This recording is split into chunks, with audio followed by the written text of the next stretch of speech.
Hey everyone, Scott here to discuss 10 Cloverfield Lane, starring Mary Elizabeth Winstead, John Goodman, and John Gallagher Jr., and directed by Dan Trachtenberg. Now, I remember seeing this in theaters before, and what did I think of it? Well, let's get into it. Michelle, played by Mary Elizabeth Winstead, which welcome back from Scott Pilgrim vs. the World, by the way, is running out on her fiance Ben, whom we never see in this movie, and is voiced by Bradley Cooper, who I'll be talking about more with his voice of Rocket Raccoon in Guardians of the Galaxy in a couple of weeks. And it was for the best that we don't see his face. We can just use our imaginations. And after she gets off the phone without saying anything whatsoever with Ben, and suddenly she gets hit by someone who was driving like a maniac. And that first few minutes was gold because there was no talking, but we, the audience, don't know what they're saying. And that was for the best, I must say. Michelle gets captured by Howard, played by John Goodman, who I'm always happy to see in movies, and I'm also a really big fan of his. And he was the one that hit Michelle in the middle of the road, driving like a maniac earlier in the movie. And we won't learn that until later in the film. He also saves Michelle from the attack and disease that came from New York in last week's movie. Michelle pulls off a fire in the vent and almost escapes, but Howard tries to tell Michelle they can't leave with Emmett, played by John Gallagher Jr., because the disease is contaminated outside, but we won't know how contaminated it is until the end.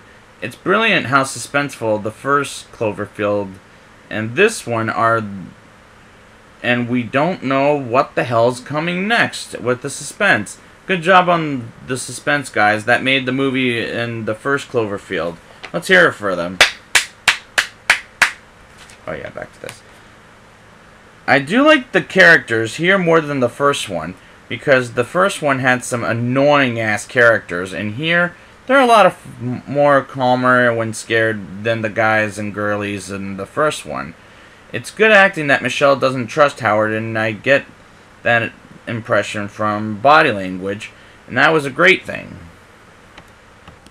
While having dinner with Howard and Emmett, Michelle asks for salt and pepper, and Howard asks her to behave, and she grabs the keys and hits Howard with a beer bottle and almost escapes again, but this time she sees a woman who I believe is named Leslie, who was a neighbor of Howard's, and she looked contaminated in the face, and that was really suspenseful, which worked out very good. At the end of it, she stitches up Howard, and that scared me half the bit, but they made it brief because it was a PG-13 rated movie. When all the quiet stuff is done, Michelle finds a little window that says help, and I thought something is really wrong with Howard, even though she never trusted him from the beginning. And it's again body language and trust, and that it was good work from Mary Elizabeth Winstead. While Michelle tries to build anything to keep her alive from the contaminated air, and Howard finds out about it. And suddenly, out of the blue, Howard shoots Emmett because he was planning on saving Michelle from Howard. And I felt very bad for Emmett because he got the short hand of the stick. And Michelle is really going to escape because third time's the charm, right? So she does escape and puts Howard into some acid and runs out and puts the costume on. Which I gotta say, this is very on the edge of your seat kind of suspense. Now I was hoping Michelle will make it out alive. I'll talk about that in a sec.